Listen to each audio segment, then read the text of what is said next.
Siyo na bisugo ang ating ulam. Yan. Kanina ko pa yan nakasalang. Hintay ko lang na maiga. So, hindi ko na pinakita kung paano yung procedure. Nalagyan ko na lang siya ng paminta. Wala pa itong paminta.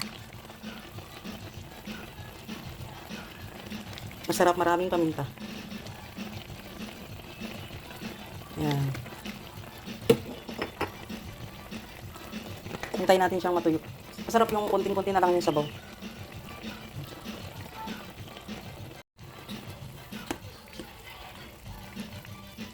Sarap may kamatis eh. Durog na yung kamatis. Malambot na yung ating kamatis.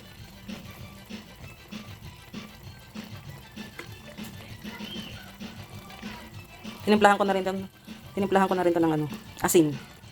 Asin tsaka konting magic sarap. Yan. Nilagay ko lang naman dito is bawang, sibuyas, tsaka ano. Luya. Yan. Nasa ilalim doon ko siya nilagay para hindi maano yung isda. Meron tayo ditong ampalaya. Ampalaya tsaka yan, talong. Nasa ilalim.